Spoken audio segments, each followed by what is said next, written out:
Val has already shared the stream link, so good.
We're at the top of the hour.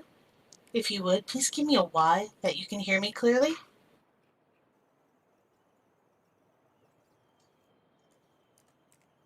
Thank you so much.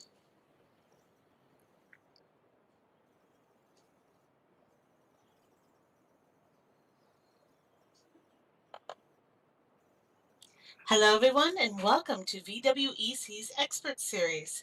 I'm Brayla Genevieve, and today we will be presenting Exploring Creativity Through Second Life Image Making with Renoir Cerise and Consuela Blanche.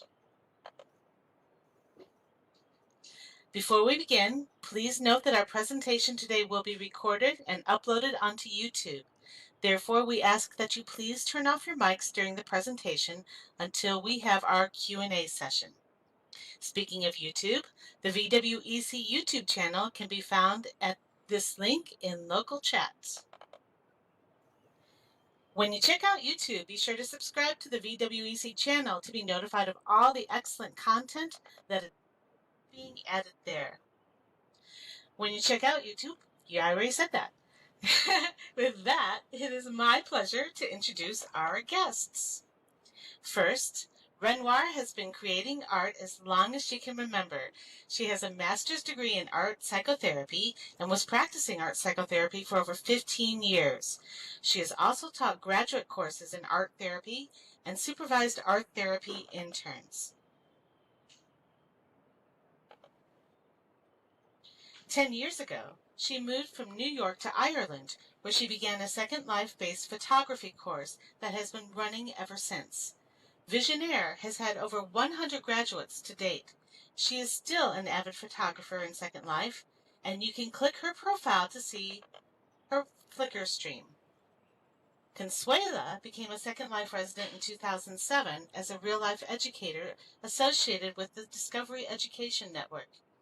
She has had a variety of roles here, including writer, actress, model, producer, manager, photographer, dancer, videographer, and DJ. Consuela was part of the first class of Visionaire Institute graduates and has been involved with Visionaire ever since. In addition to her work in Second Life, Consuela expects to complete her doctorate in education this year. Her dissertation topic is learner-centered pedagogy in online spaces, and she is passionate about finding new and innovative ways to engage learners in virtual environments. Please welcome Renoir and Consuela. Thank you so much. What a lovely introduction. Thank you. Um, my name is Renoir. Please, I want to thank everybody for having both myself and Consuela here today and taking your time to come and listen to our presentation.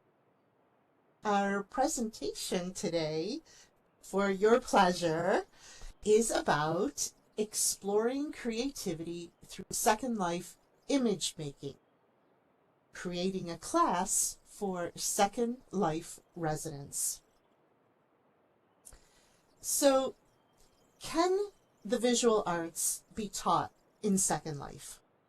And if so, what are some of the best possible practices in doing that?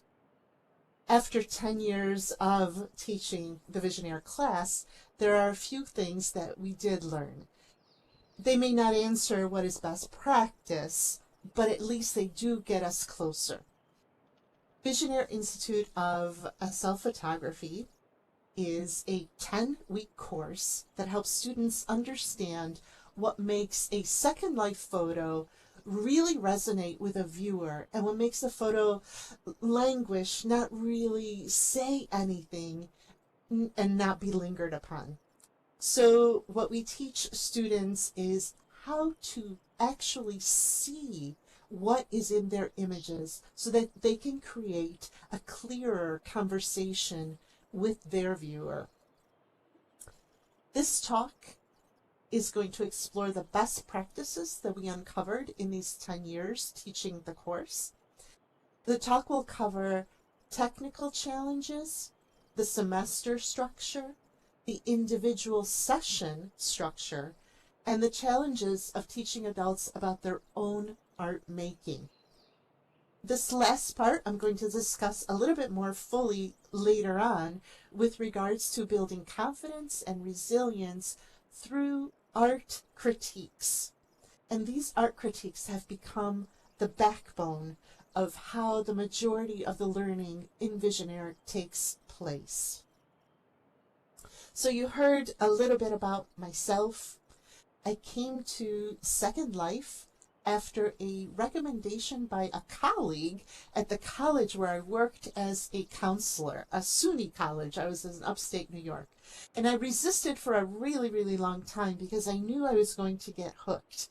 But eventually, the potential for exploring all this creativity was entirely too much to resist, and I did join in 2009. I began taking images pretty quickly, and people started noticing these images. So I was being asked to take photos of them for their profiles, to enter modeling contests. I was asked to do vendor photos and photos to go in magazines.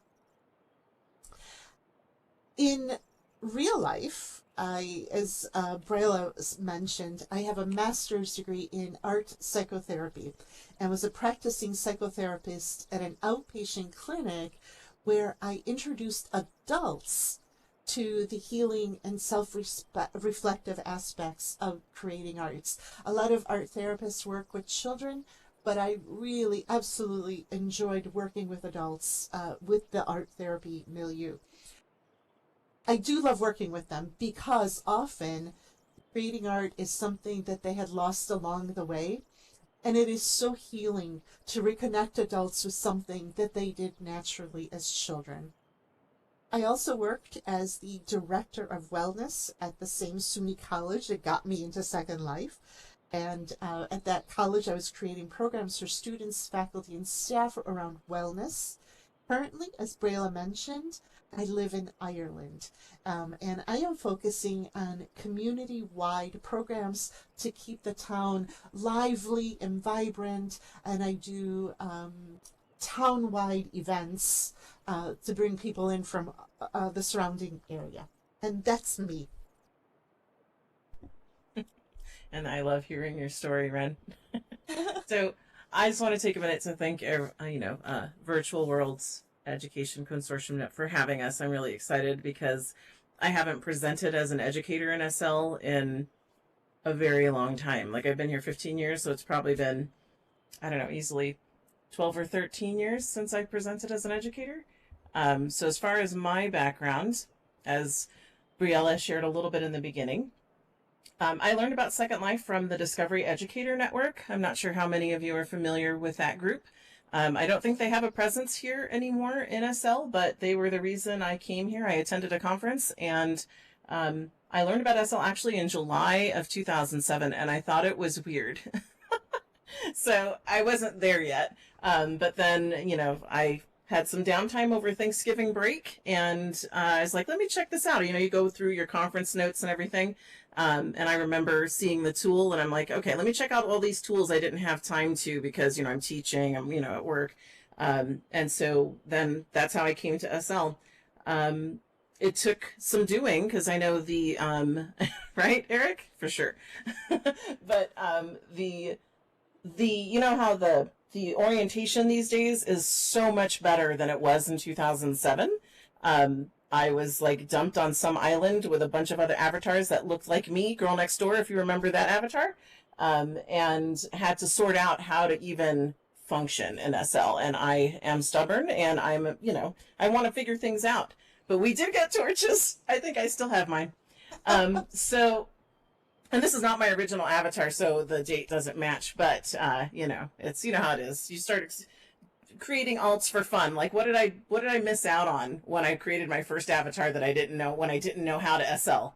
And then, I've made more avatars since. But, getting back on script, so let's see. So Den was fabulous. Like it was already commented on. They're a great group of educators. So after joining in 2007, I presented on various things as a Den Star member. I was fascinated by SL and eventually moved away from the Den to explore SL creativity and writing, role play, modeling, theater, and dance. In RL, let me advance here. So yes, in RL, I have been an educator in Southern California for nearly 24 years. I work primarily with grades TK to 5 and have had a variety of roles inside and outside of the public school classroom. Apart from my teaching credential, I have a master's degree in education and a master's degree in educational technology. And as was mentioned earlier, I am working on my doctorate. It's in K-12 organizational leadership, and I'm currently writing my dissertation on learner-centered pedagogy and online spaces. So that's one of the things I've really come to enjoy about being involved in Visionaire is not only the SL creativity side of it, but an opportunity for me to like scratch that educator itch and help make an already amazing institution even better.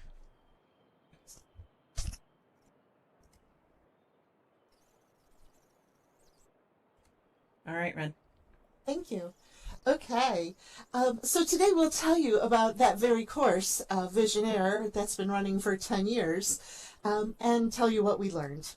So Visionaire is a program for current Second Life residents. It's not advertised outside Second Life, as the task is to learn how to take better images within the Second Life platform. We use Firestorm because it has a wonderful tool called Photo Tools. But we can use, of course, any of our viewers to take images. You're going to see how what we teach can be easily translated to any image making in real life as well as Second Life. I'll tell you a little bit about the history of Second Life. Before we started, myself, Renmar Cerise, and Noriko Okawa had been creating images within Second Life for a lot of years. We were featured in online magazines about SL artwork and fashion, and we're receiving photography commissions in-world from businesses and residents and exhibited in in-world galleries. We were receiving many messages from residents asking us, how are you taking these images? What are you doing? How can I improve my own images as I create them in Second Life? I have these ideas and I have a vision, but my final outcome doesn't match what is in my head. So they were hoping, in asking us these questions, that we would have some tips and tricks that we could impart. we did. But in the middle of all these questions, what we found is that they were, as they were showing us their images, we noticed that what they were doing is they were taking snapshots. And they were taking snapshots instead of creating a purposefully arranged image that would impart the feeling that they were experiencing in that moment that they wanted to capture. They wanted to have their images to have impact on the viewer. Or at the very least, if not on the viewer, they wanted these images to remind them of the emotion they felt at the time. And they could not figure out what to do to achieve that goal. Now, what you will see is some slides from residents who have given, Visionaire students who have given us permission, and you can see their befores and after the Visionaire, and you can see a huge, huge gain in skill, I think. Anyway, both Noriko and myself are artists in real life. I taught graduate level courses in art therapy for several years, and Noriko had been a photographer for Vogue magazine. And this is one of her images that actually was featured in Vogue Italia, and Porsche did an event in Milan, and this is one of the images that they chose. Out of thousands of recipients, this was one of, I believe, 10 or 12. So, Noriko and I were not proprietary about our techniques. We wanted to share what we knew because we both believe that a rising tide lifts all boats. In improving how people take images, we figured we would ourselves end up growing and improving in the process, but also possibly, and in some grandiose thinking, we would improve the experience of Second Life in general. We are both very comfortable sharing all that we know, and we also had the skill set between the two of us to create a course on Second Life photography. And this is how Visionaire began. From the start, we knew that this is going to be a group endeavor rather than teaching individuals. Students were going to learn so much more from each other than they would just from hearing us. And indeed, the group experience and sharing of homework and the critiques is what students say has helped them learn the most.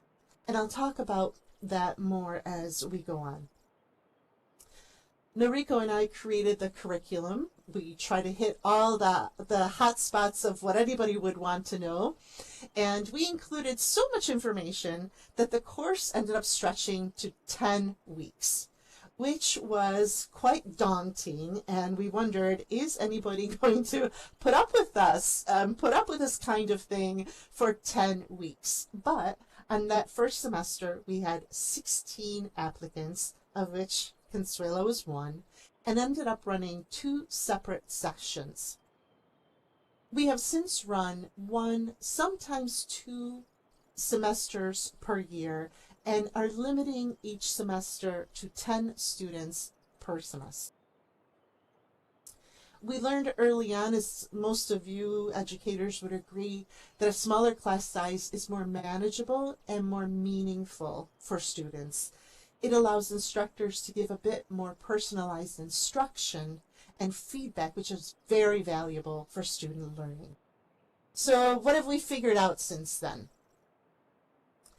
We figured out that if people are really interested, they are going to commit to the 10 weeks. They are also going to put up with a 3-hour session, which is how long each week session lasts.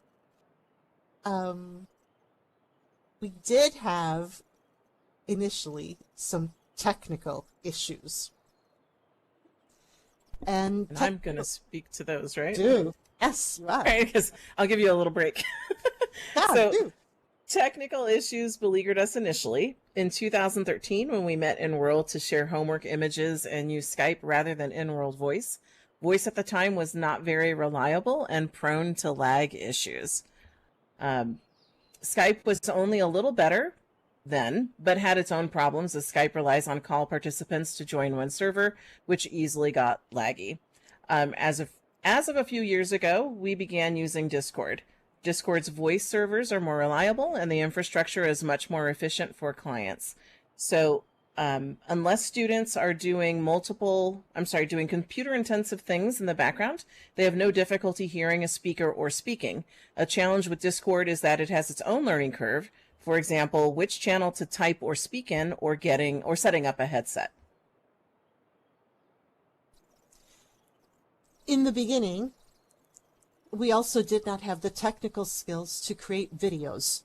So each lesson was taught during class time, with the students furiously taking notes as we spoke and showed examples. So if you can imagine that, it was a bit cumbersome for the students, and no matter how slowly I spoke, information was bound to be missed or not retained.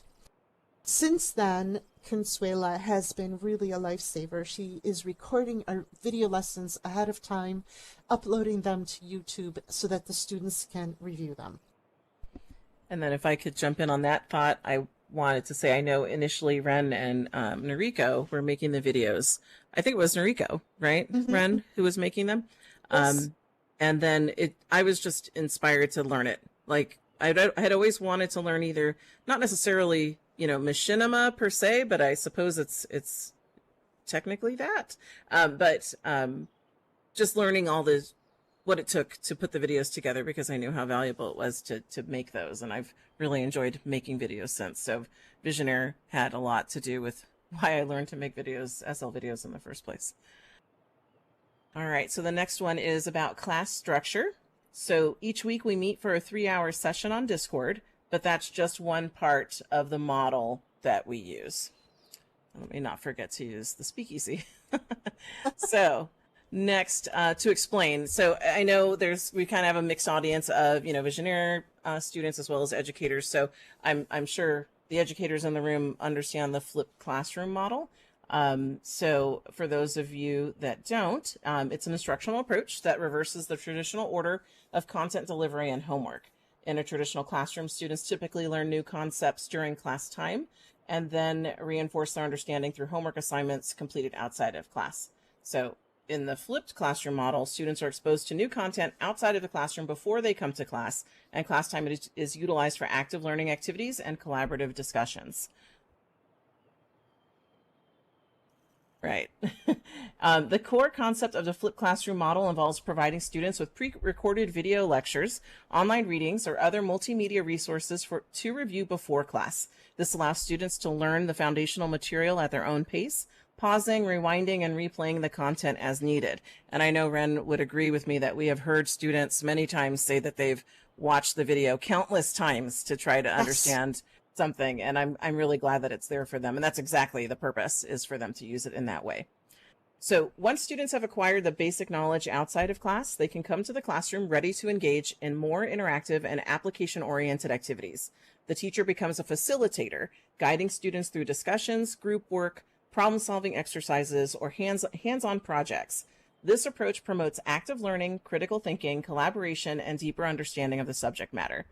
The flipped classroom model offers several potential benefits. Firstly, students have the opportunity to engage with the content multiple times, which can enhance comprehension and retention. They can also progress at their own pace, catering to individual learning styles and needs. Secondly, class time is utilized for higher order thinking skills such as analysis, synthesis, and evaluation, rather than just passive listening. Students can ask questions, participate in discussions, and receive immediate feedback from the teacher and their peers. This approach fosters a more interactive and student-centered learning environment. Additionally, the flipped classroom model encourages self-directed learning and responsibility, as students are responsible for their own learning outside of class. It also allows for differentiation, as teachers can provide additional resources or support to students who require extra assistance, while challenging those who have already grasped the materials. And before I kind of pass the mic over back to Ren, I know just even in that closing comment about differentiation, there's a lot of outside support outside of Visionaire class time. Ren is often giving of her time to help students and, have kind of personal critiques, private guidance with students as tour as well, or more technical component. And I just think that's incredibly valuable. And I know the students in the room who've experienced this probably would definitely agree with me. Yeah, when where our classes start, I tell the students, you are my number one priority. Whatever else is happening in my Second Life world, the class and the students are my number one priority. And then they laugh and they say, oh, only during class time, and after that we're chopped liver. So no, they're always important to me. Anyway, providing these videos ahead of time is important for our adult students. For many of them, it has been some time since they have sat in a classroom. So having these videos helps them ease into the process of being instructed. Additionally, these videos are always available to them so they can refer back, as Consuela was mentioning.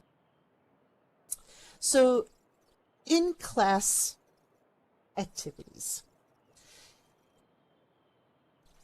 For the class, we model how to proper homework critique right from the start. In the beginning, I do the majority of the critiquing, and I model and provide vocabulary to describe what people are seeing.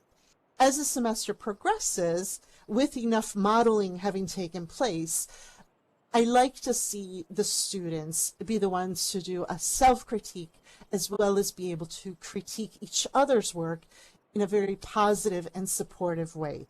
I'm going to talk more about the critique process in a bit. We do begin each session, each weekly session, by asking if they had any thoughts about the video or how the homework went, if they had any questions, just a broad opening of, how are you doing? How did that go for you? Generally, I find that this is a lot less about asking a question about what is going on, but more about giving them an opportunity to exhale. The homework we give them each week and every week is challenging. And so they might be holding their breath for their turn to show their image, their turn for their image to be talked about and critiqued. So this opening question of how did you find that, how was it, gives them an opportunity to exhale together. Generally, one person will open up and they'll say, oh, it was great, I loved it. And maybe other people will join in, or they'll say, oh gosh, it was awful for me, it was dreadful, I couldn't get it. And no matter what they say, it's all valid, it's all their own experience, and nobody else can say otherwise. So all questions, all comments, all feelings are valid. If they have a question and it was covered in the video or class, it only means that we just need to review it again. So this opening question of how was it is more about saying, hey, we're all in the same boat, and some of us are rowing and some of us are putting on life jackets, but we are all on the same boat. Then we do the part that takes the most time. And this is the art critique. Many adults have not had an art critique. So this is the big meat of Visionaire. Each student takes anywhere from 10 to 15 minutes to have their homework discussed. This part is the bulk of the session where the greatest learning takes place. A student with a very robust set of skills learns plenty from a student who is only at their start of their journey, and of course, vice versa. As stated before, in the beginning, I do most of the critique, and I model how to do it. I introduce vocabulary of how to do it. And the process of the critique is very straightforward. Number one, they're asked how they feel about their image, and they're asked to talk a little bit about it. They can say anything at this point. It's an open-ended question. How do you feel about this image? How was the homework for you? they will choose to discuss what they choose to discuss. They might choose to discuss their challenges, or maybe a happy accident, or something purposeful that they did. And so in choosing the salient issue for them is something that's important in the critique. This is what we are going to cover, as well as what we are noticing in their images. The next step after, how do you feel about your image? Tell us about it. The next step is to ask very specifically, what do you like about your image and what don't you like about it? Generally, the student is really good and hits the nail on the head of the portions of the image that work or don't work. This question of what do you like about it and what don't you like about it also helps me gauge where they are on their journey. Yeah, very good. Maybe it is. Maybe it is. But anyway, it also helps me gauge where they are on their journey. For example, a student might say, that bunny was so cute, I wanted to take a photo of it. And that tells me that the student might be at the beginning of their journey. They might be at the beginning of learning how to create an image that has impact. A student further down the line might say, I wanted to take a photo of a bunny at a party because I thought that would make for a really good story. And yet again, the next student that is further down the line might say something like, I wanted to take a photo of a bunny, and I placed him at a party with friends and then put him on a red chair so that he would show off his white fur. And then I wanted candles because they would cast a glow on the whole scene.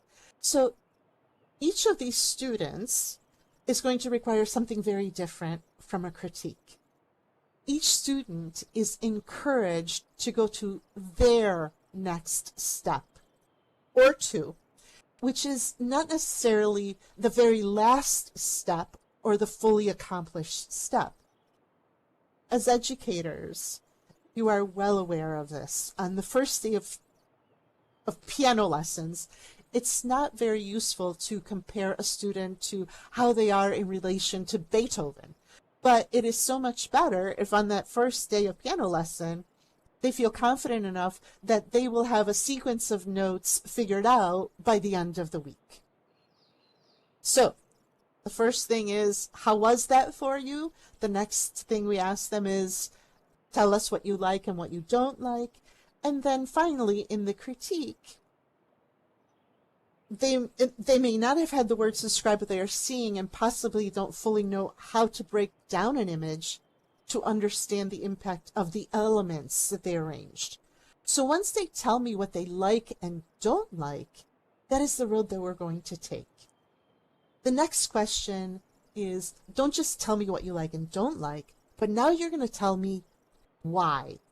Why do you think you don't like it? And why do you think you do like it? And I'm going to let them struggle with this for a little bit. Why don't I like it? Why do I like it? And this struggle is really important, and I don't ever want to skip it. But I don't let it go too long, because then it just becomes really frustrating, which is not helpful. So if it goes too long and they don't have the words still, I'm going to step in and offer some possible words. Like, for example, the bunny in the red chair is really great because the color red represents whatever, and the bunny stands out so much more because he has this white fur. So that's really good and probably why you like it. So I might describe it like that. Or if they don't like something, I might offer them a descriptor of why they might not like it, while also offering the solution of what they could do differently, so that maybe they might like it, or maybe it would work a little bit better in this image. The students who are not presenting their work, are not being critiqued, also get the benefit of hearing the vocabulary and learning that critique vocabulary. As the semester progresses, the students will do more of the talking about their work and about each other's work. and I might ask them to do so before I even say word one. All right, now we'll talk So about now- learner-centered Pedagogy, right? Yeah. So this, I like to insert my little educator bits in here because it's, you're talking about a very specific thing, so I like to call it out. And learner-centered pedagogy has kind of become my wheelhouse for the last several years, as I am on the long side of my dissertation journey. Some people can crank that out in 3 years. I cannot. But learner-centered pedagogy, let me talk a little bit about that, because Visionaire really captures all of it. So for anyone who's not familiar with what that is, it places the learner at the center of the learning process. So everything that Ren was describing. It focuses on creating an environment where students actively engage in their own learning, take ownership of their education, and develop critical thinking and problem-solving skills. Learner-centered pedagogy recognizes that each student is unique and brings their own experiences, interests, and strengths to the learning process, which was by far one of the big reasons why I fell in love with Visionaire and Ren and Rico's creation of this concept in Second Life.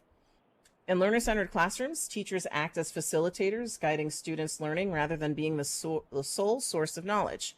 They provide a supportive and inclusive learning environment where students feel comfortable taking risks, asking questions, and expressing their ideas. Learner-centered pedagogy emphasizes collaboration, student autonomy, and self-reflection, which is huge.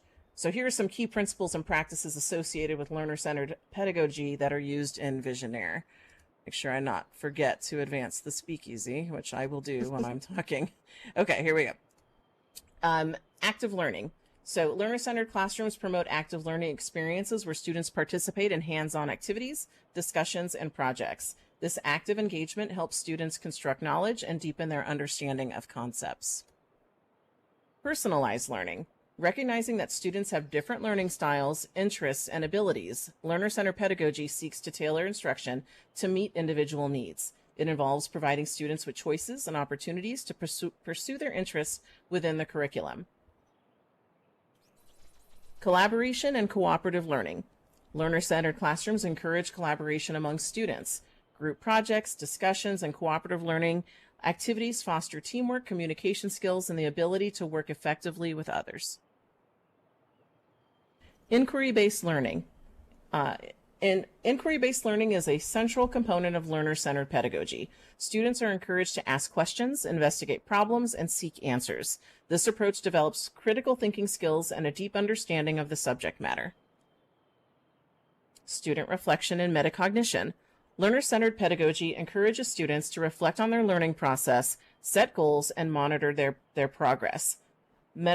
Metacognitive strategies help students become aware of their own thinking and learning strategies, leading to greater self-regulation and academic growth. And here's a big piece, is using technology and resources. Learner-centered classrooms leverage technology and a variety of resources to enhance learning experiences.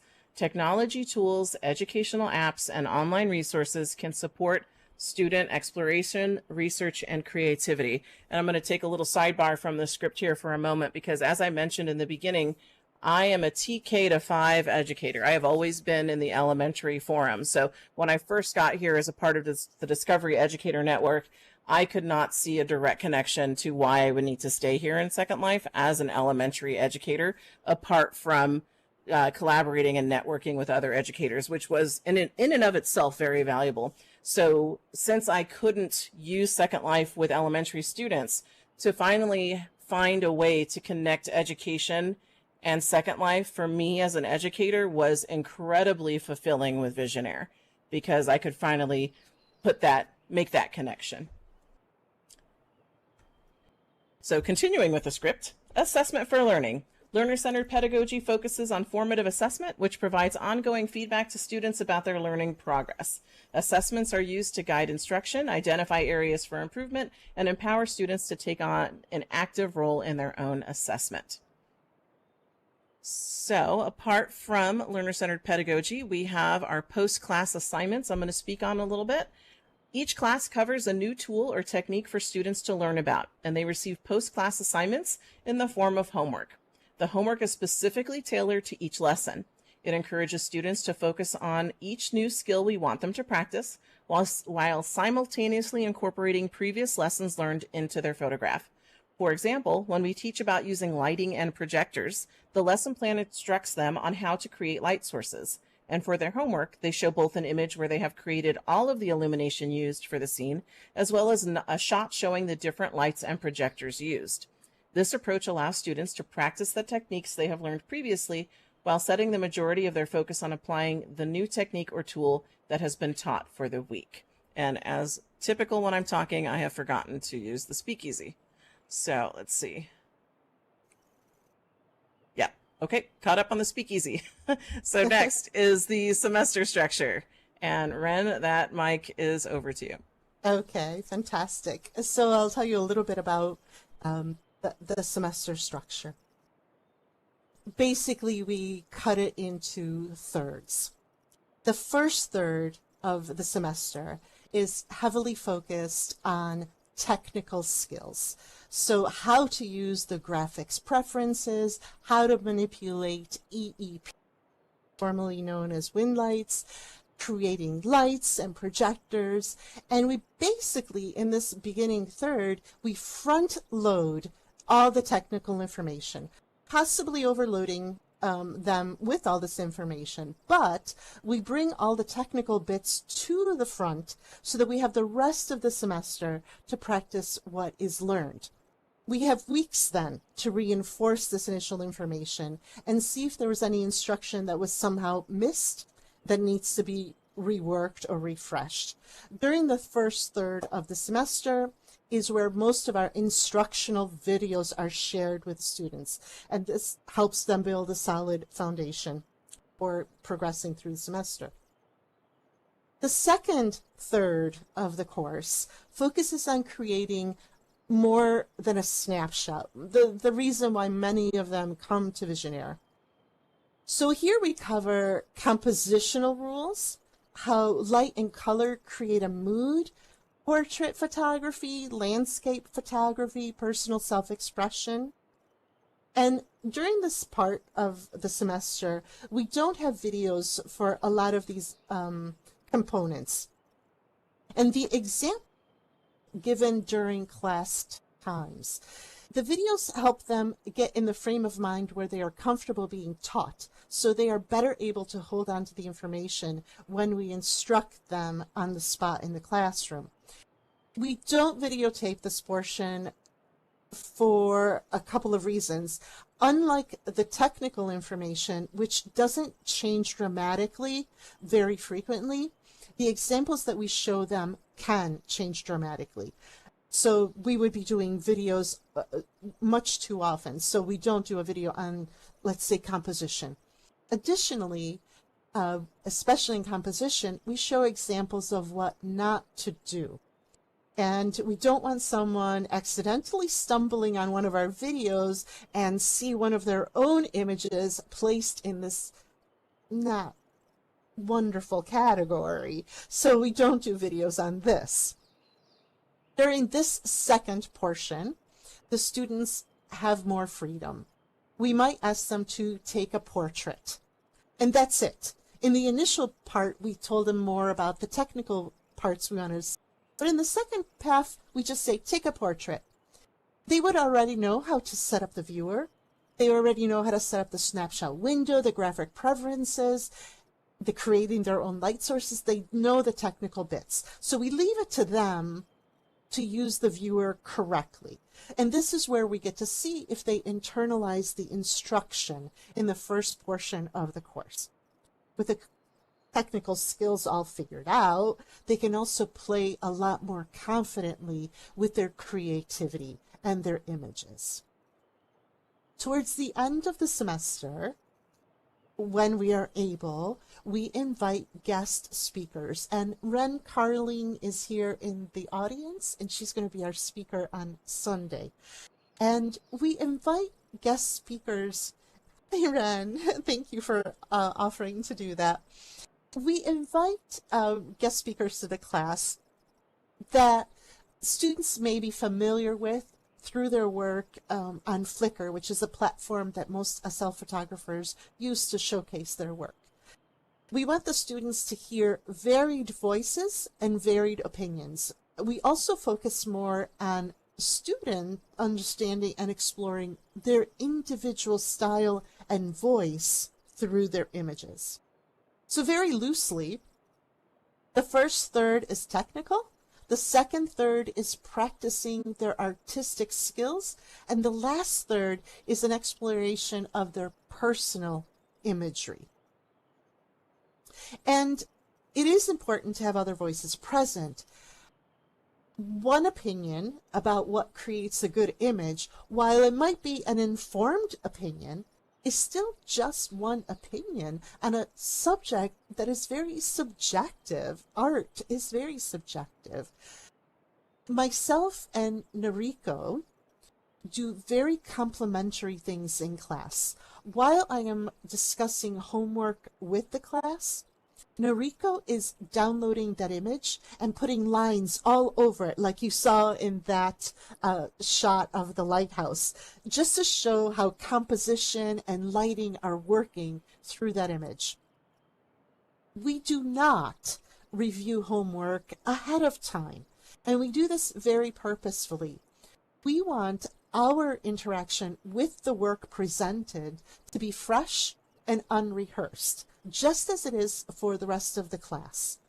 So what happens when you see an image for the first time? How do you work your way through that initial response and through that image? And that is something that we want to model. What impact does an image have, and how do you work through it? Generally, Noriko and I tend to agree on what makes an image work or not work, what steps are needed to make it better, but sometimes we disagree. And this is incredibly important as well. We can have a discussion about it. We can model how to do this productively. And then we have the students chime in with their opinion, which invariably is going to put them in a position to disagree with one of us. And then their personal power increases. They don't have to disagree with us in secret. They can do it openly. They can defend their position, defend their artwork, and still be highly regarded. So we welcome dissent, but they need to have a nice solid reason for it. We are also very, very lucky to have two other people in the classroom. One is Consuela, and the other is Tour, both who have been students in Visionaire. What Consuela does is she gives a refreshing perspective from a student who has been there and done that. And she also does what I cannot do so well. She keeps everything on track, which is brilliant. Tour, on the other hand, speaks an entirely other language. He speaks the language of the technical writer, the computer expert, the mathematician. And while we may think the students taking a course on photography are all speaking the language of the visual, that's not the case.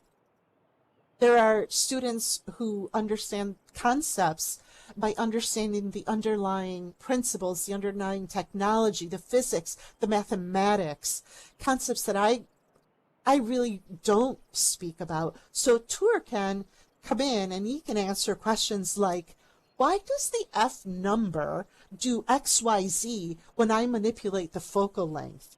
And as an artist, I don't care. It just does. But Tour is able to explain why. Other voices present in the class are those of graduates. We invite those who have previously taken the course to come and listen in for their personal refresher, as well as offer their perspective.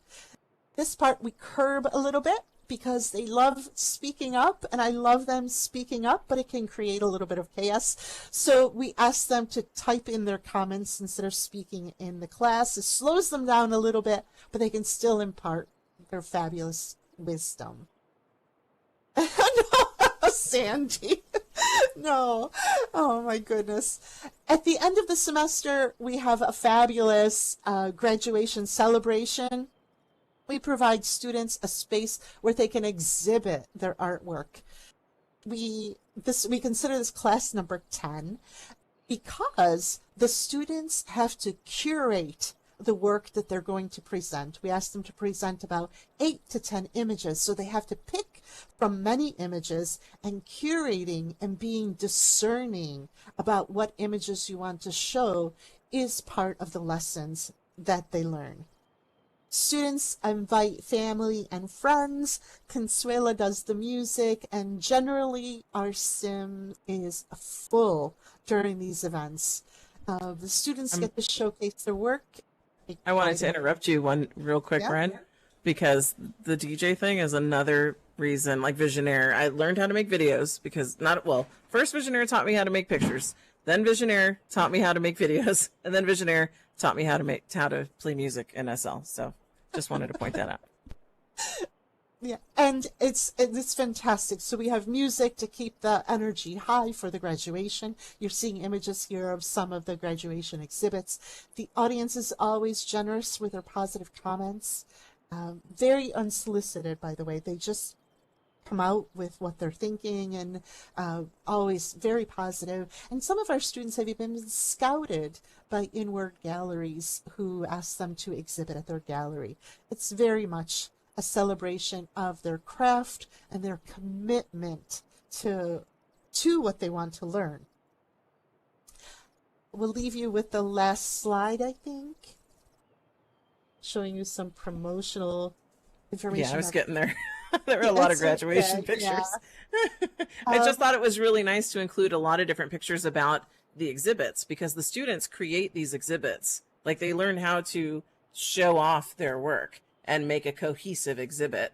And so we have an active exhibit up right now from our last class. And so the pictures that are being shown are from that exhibit. And I'm sure Tour can probably drop the slurl to that in a little bit so people can go see it firsthand.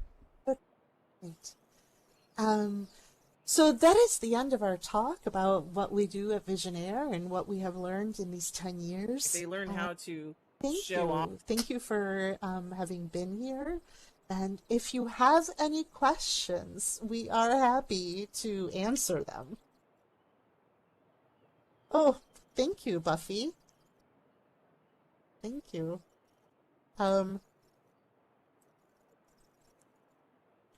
As you're saying, wow, very impressive, and that's really exciting. It makes me think of my Visionaire educator in me that says, well, what did you find very impressive? And what it was very exciting. Because I don't let our students get away with it. Yes. Oh, there's a question. Did you see the question, Phil's question, Ren? Oh, what did not go right? Go right? Uh-huh. And what did you do about it? Oh, you can take the class. What did not go right? I'm going to drop the slurl to the class real quick while you do that. Not the swirl, with the link to the website. Okay. What did not go right? Really, we were beleaguered the most about the technical aspects. So that was one of the things that did not go right. And so new technology helped us out of that. Classes aren't often enough. Yes, that's a problem. That's a problem. I'm going to answer what Barbara said. Barbara took a course that was an accelerated course. It was a course for students we felt were far enough in the process that they could do an accelerated 5-week course instead of 10-week course. So that's something we experimented. Maybe 10 weeks doesn't work for everybody, and so we practiced 5 weeks. We only did it once. We still need to ask those students how they felt about it, but we are allowing those students who took the 5-week course to come in and listen in on the 10-week one so that they have something to compare. A Fibonacci Masterclass, that was a very tough course. So technology helped us. We are experimenting with the length of the course. 10 weeks is a lot. And Ren, if I could jump in on that thought too, one of the reasons why we did a shortened course like that is because we do, I think Tour referred to it as a post-mortem and I didn't like that wording, but like after the class is done, to kind of bring all the teachers together and reflect on what worked, what didn't work. And so because we have such a variety of skill sets and abilities, that's where the experimentation on coming to do a 5-week kind of accelerated course for students who could handle that pace. Because I think some of the feedback we had gotten from students before was that the 10 weeks was a bit long for them, especially if they had a lot of these skills in place. And going back to Barbara saying classes aren't often enough, part of that reason is because, especially during a 10-week class, I give everything to this class. I put all of myself in it, and it takes a lot of my energy. I do it outside of class. I assist students in class, so it takes a lot out of me. And my recovery time after the class is usually several months. So then we have to deal with holidays, and our semesters end up being once a year, sometimes twice, but generally. That's true with regular teaching too. You just have to stop for a while. We usually call that summer break. I noticed that Tor put in a slurl for the most recent graduation exhibit into local chat. So if anyone is interested in that, you can always grab it.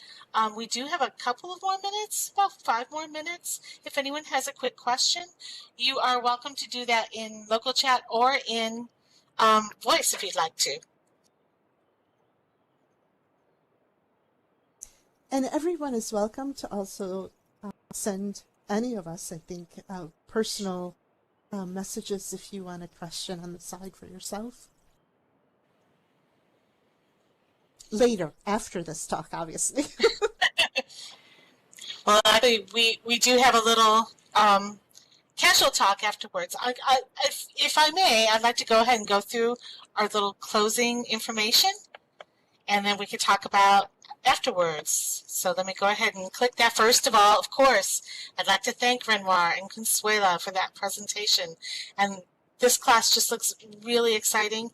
And the fact that you've brought in so many well-proven teaching techniques, successful classroom pedagogy techniques, that I'm familiar with as a secondary teacher, is very exciting to see those things integrated in there.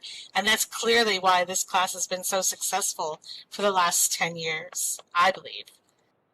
Our next VWEC Expert Series will be on June 23rd with David Davis, and he's going to be talking about designing engaging instruction with virtual worlds and AI, which is my new favorite topic right now.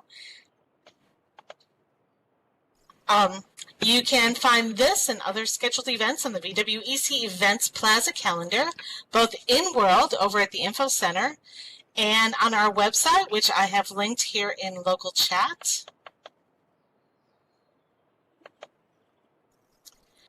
As a reminder, the VWEC YouTube channel is also linked in local chat if you'd like to have a look at that. And again, be sure to subscribe so you can get those latest videos. And finally, if you are interested in presenting, just like Renoir and Consuela did today, please fill out the form that is also linked in local chat. It is a Google Doc, and it's just a quick little survey for you to look at, and we can talk to you about that. So I want to thank everyone for being here today. I hope you all enjoyed it. I know I did. And I just want to invite y'all, if you want to go to the deck, which is behind where you are right now, we'll go ahead and head over there for a little casual chat and conversation. Thank you all so much.